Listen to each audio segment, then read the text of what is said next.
एक गांव में एक व्यक्ति रहता था। काम वाम नहीं करता था वह कोई, बस घर में बैठा बैठा खाता रहता था। उसका एक ही काम था, खाना सोना। एक बार वह किसी के यहाँ निमंत्रण में गया। वहां भी वह खाता ही जाए और कहे कि दाने दाने पे लिखा है खाने वाले का नाम। तो एक व्यक्ति बोल पड़ा, ये मत कहो भैया कि दाने दाने पे लिखा है खाने वाले का नाम, तुम तो कहो कि बोरे बोरे पे लिखा है खाने वाले का नाम। बहुत ज्यादा खाता था वो। घर वाले भी उसकी इस आदत से परेशान हो गए और फिर उन्होंने एक दिन उसे निकाल दिया। एक बार तो वह घूम घाम कर शाम को घर आया और बोला कि मुझे लगा कि आपको मेरी याद आ रही होगी तो मैं आ गया। घर वाले कहने लगे, नहीं नहीं, तुम्हें यहाँ कोई नहीं याद कर रहा, तुम तो जाओ बस। फिर क्या करता, बेचारा चला गया। चलते चलते बहुत दूर निकल गया, दूसरे नगर। एक मंदिर में जाकर पहुंचा वो। देखा मंदिर के पास एक संत बाबा बैठे हैं और उनके कुछ चेले भी दिखे। देखने में सभी बड़े मोटे ताजे थे। मैं समझ गया कि यहाँ खाना मुझे जरूर मिलेगा। बस अब क्या, उसने बाबा जी के पैर पकड़ लिए, बोला, बाबा जी अपना चेला बना लीजिए। उसने उनसे मंत्र लिया, कंठी ली, पूछा, बाबा जी करना क्या होगा, मुझे क्या काम करना पड़ेगा यहाँ? गुरुजी बोले, कुछ नहीं, बस भगवान का भजन करो और दोनों टाइम खाना मिलेगा, सो खा लेना। वह बोला, गुरुजी मेरा 2 वक्त से गुजारा नहीं होगा। तो गुरुजी बोले, तुम 4 बार खा लेना। वह बहुत खुश हुआ। कुछ दिन उसके यूं ही मजे में बीते। फिर उसे क्या पता था कि यहाँ भी मुसीबत आने वाली है। एक दिन एकादशी आई। गुरुजी बोले, आज एकादशी है, आज व्रत करना पड़ेगा, आज खाना नहीं मिलेगा। वह व्यक्ति बोला, गुरुजी मुझे तो बहुत भूख लगती है, मैं व्रत नहीं कर सकता। तो गुरुजी बोले, तो ठीक है, तुम एक काम करो, आटा ले लो और नदी किनारे जाकर वहीं बनाना और वहीं खा लेना। बस याद रखना कि अब तुम वैष्णव हो और भगवान को भोग लगाए बगैर खाना मत खाना, भोजन नहीं करना। उसने ऐसा ही किया। उसने 2 सेर आटा लिया, उसके हिसाब से बाकी का सामान लिया और बैठ गया नदी किनारे। जल्दी जल्दी बनाने लगा क्योंकि उसे भूख बहुत लगी थी। रोज तो उसे पका पकाया मिलता था, आज खुद बनाना पड़ रहा था। जब उसने खाना बना लिया तो उसे गुरुजी की बात याद आई कि भोग लगाए बगैर खाना मत खाना। उसने भगवान को पुकारा हाथ जोड़कर कि हे भगवान राम, आइए और मेरे भोजन का भोग लगाइए, जो भी मैंने प्यार से बनाया है ये रूखा सूखा। पर उसकी इस पुकार पर भगवान नहीं आए। फिर उसने एक ऐसी सरल बात कही कि भगवान को आना ही पड़ा। उसने कहा कि हे भगवान, आज एकादशी है, आप कहीं ये सोचो कि मैं मंदिर जाऊं, वहां मुझे मालपुआ मिलेगा, मिठाई मिलेगी, तो ऐसा नहीं है। आज वहां कुछ नहीं बना है। आज तो आपको यही मेरे द्वारा बनाया रूखा सूखा खाना ही खाना पड़ेगा और नदी का पानी ही पीना पड़ेगा। जैसे ही उसकी ऐसी प्रार्थना सुनी, भगवान राम प्रकट हो गए। पर ये क्या, श्री सीता माता को भी साथ लाए थे वो। पहले वो यह देखकर बहुत खुश हुआ, पर ये क्या, 2 भगवान, तो थोड़ा मुंह लटक गया।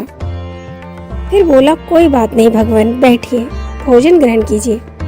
और जब भगवान जाने लगे तो कहने लगा, भगवान अगली एकादशी को जल्दी आ जाना, देर मत करना। वो बोला, भगवान मुझे बहुत तेज भूख लगती है, तो कृपा करना जल्दी आना। भगवान बोले, ठीक है, जल्दी आ जाएंगे। उसने अपने गुरुजी को ये सारी बात नहीं बताई, क्योंकि उसे लगा कि भगवान तो ऐसे ही सबके यहाँ आते होंगे, इसमें क्या बड़ी बात है, क्योंकि वह काफी सरल और सीधा व्यक्ति था। अब जब अगली एकादशी आई तो उसने अपने गुरुजी से कहा, गुरुजी, वहाँ दो दो भगवान आते हैं, तो आप थोड़ा आटा बढ़ा कर दे दीजिए। गुरुजी को लगा थोड़ा ज्यादा भूखा होगा, इसलिए ऐसा कह रहा है। तो इस बार उन्होंने उसे 3 सेर आटा दिलवाया। उसके हिसाब से उसने सारा सामान लिया और नदी किनारे बैठ गया, भोजन बनाने लगा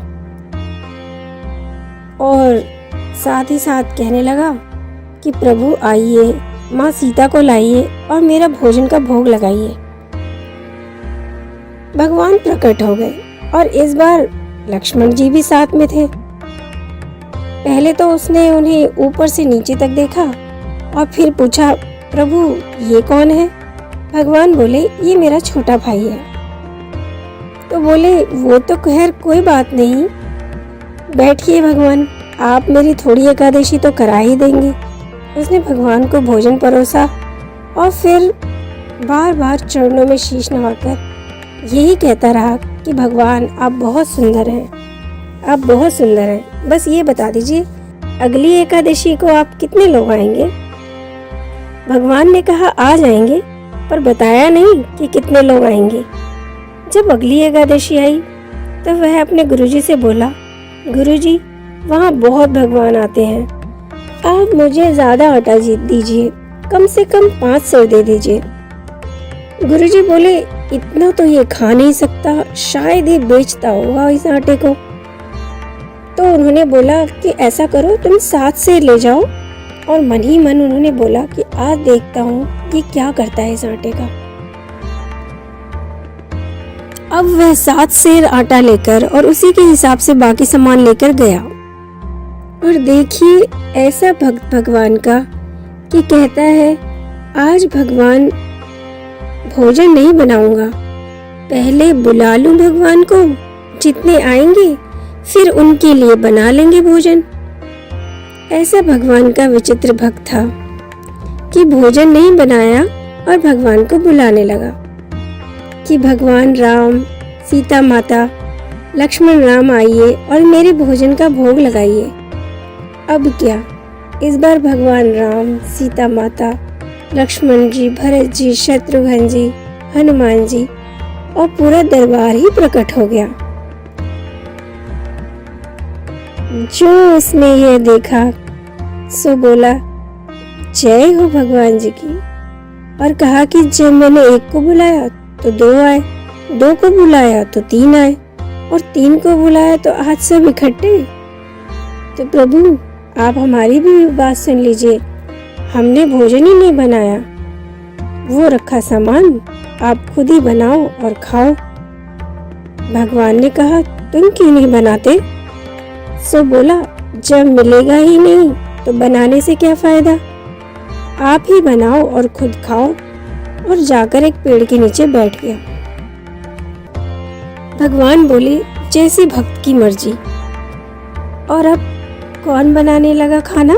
जो खुद विश्व के भरण पोषण करते हैं। श्री भरत जी बनाने लगे, लक्ष्मण जी लकड़ियां लेकर आए, चौका झाड़ू पोता हनुमान जी ने लगाया। इतने में गुरुदेव वहां पहुंच गए। पूछा, क्या हो रहा है बच्चा? वो बोला, देखिए खुद ही देख लीजिए, कितने सारे भगवान आपने मेरे पीछे लगा दिए। पर गुरुजी को तो कोई दिखा ही नहीं, उन्हें तो बस सामान दिखे। वे बोले, यहाँ तो कोई भी नहीं है। अब जैसे ही उसने ये सुना, उसने रोना शुरू कर दिया और बोला, भगवान एक तो आपने मेरी एकादशी कराई और अब आप मेरे गुरुजी को दिखाई भी नहीं दे रहे।